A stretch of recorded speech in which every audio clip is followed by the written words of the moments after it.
हर हर महादेव, जय शिव शंभू। आज बात करेंगे शमशान के बारे में। शमशान, मरघट और मसान में क्या अंतर होता है और शमशान की विशेषता क्या है। क्यों एक साधक शमशान में जाकर साधना करना पसंद करता है।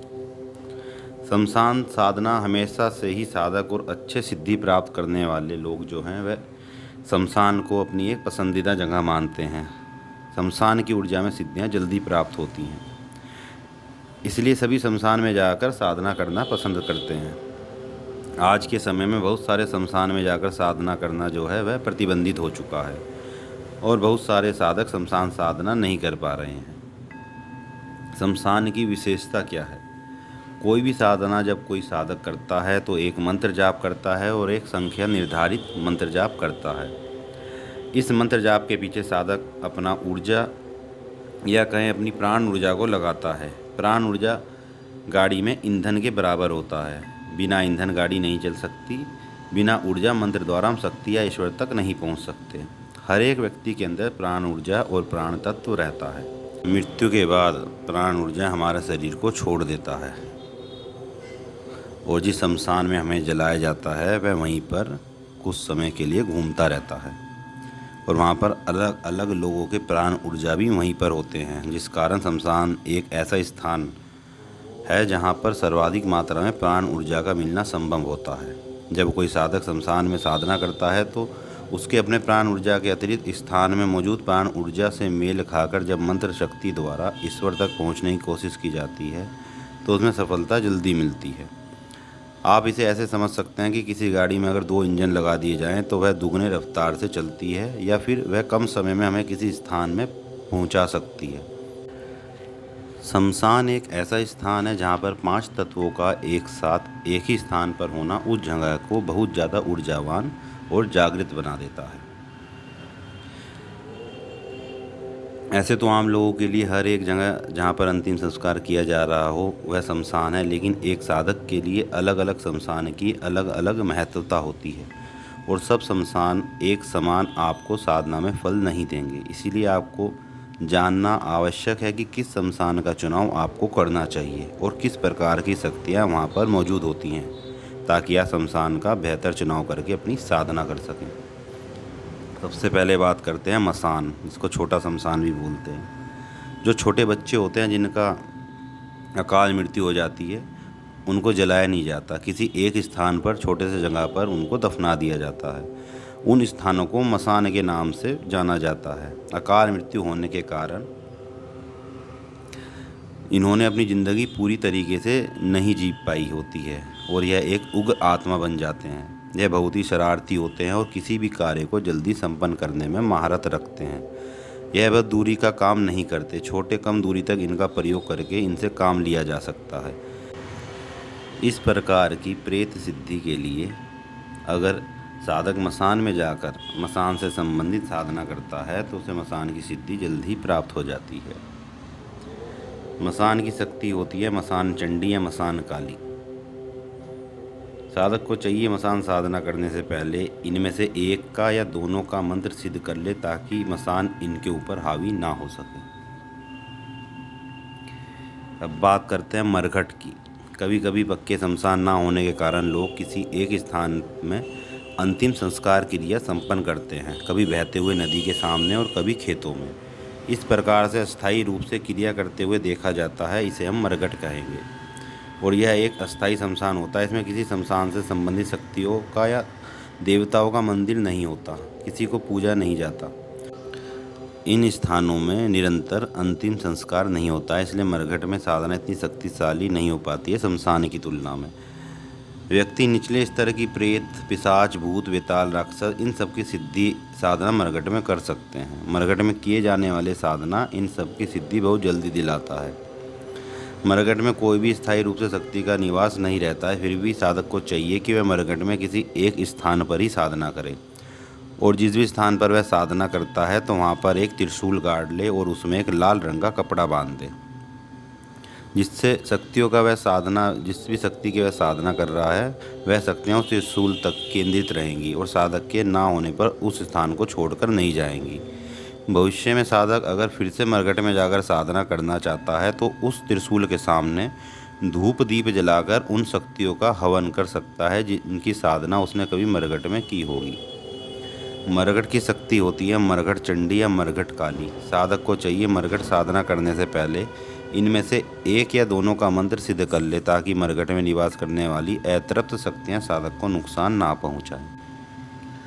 जिस स्थान पर लगातार कई सालों से रोज दाह संस्कार होता है उसे हम शमशान कहते हैं। शमशान मोक्ष का स्थान होता है। इस दुनिया से जब हमारा कर्म अनुसार समय पूर्ण हो जाता है तो हमारी मृत्यु नज़दीक आ जाती है, तो शमशान ही वह पहला स्थान होता है जहाँ से हम अपने शरीर से मोह त्याग करके अपने आगे के जीवन में बढ़ते हैं।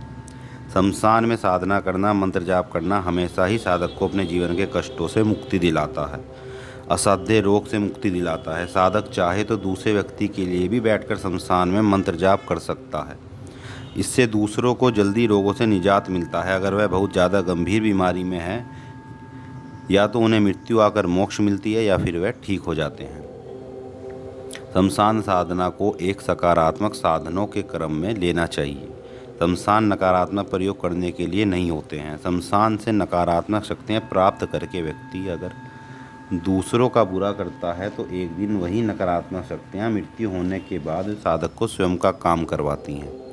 अगर वही शक्तियों को प्राप्त करके साधक उनसे अच्छे काम करवाते हैं तो उन नकारात्मक शक्तियों को पुण्य की प्राप्ति होती है और बहुत जल्दी उन्हें कष्टों से मुक्ति प्राप्त होती है। वही सारी शक्तियाँ साधक को आशीर्वाद देती हैं और वही सारी शक्तियाँ सदैव साधक के हित में कार्य करती हैं। साधक को मृत्यु के बाद इनकी सेवा नहीं करनी पड़ती, क्योंकि इन्हें मोक्ष प्राप्त हो चुका होता है। तो साधक जाके इनकी सेवा कैसे कर सकता है? शमशान में कोई भी साधना प्रारंभ करने से पहले उत्थान में मौजूद समस्त बड़ी शक्तियों को नमन करना चाहिए, जैसे कि शमशान भैरव, शमशान भैरवी, शमशान काली, शमशान डाकनी, अघोर गणपति एवं भगवान शिव को। किसी भी साधना को प्रारंभ करने से पहले अगर इन सब की पूजा कर लिया जाए तो व्यक्ति को हमेशा साधना में कोई भी विघ्न नहीं आती। साधक को बिना किसी कारण से शमशान जागरण का क्रिया संपन्न नहीं करना चाहिए, खासकर अगर वह एक गृहस्थ साधक है। जैसे ही शमशान जागरण संपन्न होता है, शमशान की शक्तियाँ उस साधक का पीछा करने लगती हैं और साधक जहाँ जाता है उसके साथ वह लोग भी जाते हैं। इसलिए आप लोगों ने देखा होगा कि बहुत सारे लोग जो शमशान जाते थे उन लोगों के घर में समस्या प्रारंभ हो जाती है। ऐसे लोग बिना कारण ही शमशान जागरण करते हैं, सही तरीके से पूजन नहीं करते हैं, आवाहन करने के बाद शक्तियों का विसर्जन नहीं करते हैं, जिसके कारण उनको यह सारी समस्या देखने को मिलती हैं। अगर किसी व्यक्ति ने शमशान साधना किया है और उसके बाद उसे बीमारी बहुत हो रही है या आर्थिक नुकसान हो रहा है, तो आप यह समझें कि आपकी साधना में कोई त्रुटि आई है या फिर आपने अकारण ही किसी शक्ति को जागृत कर लिया है जो आपको परेशान कर रही है। अपने गुरु से सही मार्गदर्शन लें और जो साधना आप कर रहे हैं शमशान में जाकर या तो उसे विसर्जन कीजिए या उसको काम में लीजिए। शमशान की प्रधान शक्ति होती है शमशान काली, शमशान भैरव एवं शमशान भैरवी। किसी भी शमशान साधना प्रारंभ करने से पहले इन तीन में से किसी एक का या तीनों का मंत्र सिद्धि करनी चाहिए। विधि पूर्वक शमशान प्रवेश करने से पहले इनसे अनुमति लेनी चाहिए। शमशान में प्रवेश करना, वाम मार्गी साधक को शमशान में बाएं पांव से प्रवेश करना चाहिए और दक्षिण मार्गी साधक को दाएं पांव से प्रवेश करना चाहिए। आप चाहें कोई भी साधना करें, इन तीनों शक्तियों के नाम से 3 सरसों का तेल का दीपक अवश्य लगाएं और हो सके तो लाल कपड़े के ऊपर 3 दीपक लगाएं। ऐसा ना होने पर आप दीपक के नीचे थोड़ा सा कुमकुम डालकर उसके ऊपर दीपक जला सकते हैं। इससे तुरंत वह शक्तियाँ आकर्षित हो जाती हैं। जो शमशान 100 सालों से लगातार ज्वलनशील है उसे हम महाशमशान कहते हैं। महाशमशान परम मोक्ष का द्वार होता है।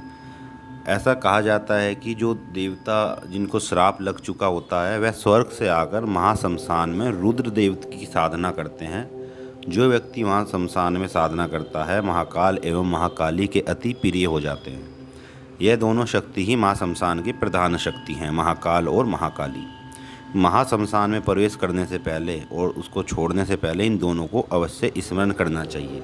साधक चाहे छोटी सी शक्ति की सिद्धि की कामना करता है या फिर बड़े से बड़ा सिद्धि प्राप्त करना चाहता है तो महाशमशान सर्वश्रेष्ठ है। इनसे अच्छा सिद्धि प्राप्त करने वाला कोई स्थान नहीं है। वर्तमान में कुछ ऐसे स्थान हैं जहाँ पर महाश्मशान है, जैसे कि कामाख्या शमशान तारापीठ, शमशान उज्जैन, शमशान वाराणसी, शमशान एवं नासिक का शमशान। इन सारे स्थानों पर किए जाने वाली सिद्धि साधना या शक्ति साधना तुरंत फलदायक होती है। साधक को चाहिए पहले वह शमशान की शक्तियों का पूजन करें, फिर उस स्थान की शक्ति को पूजन करें, फिर अपनी साधना प्रारंभ करें।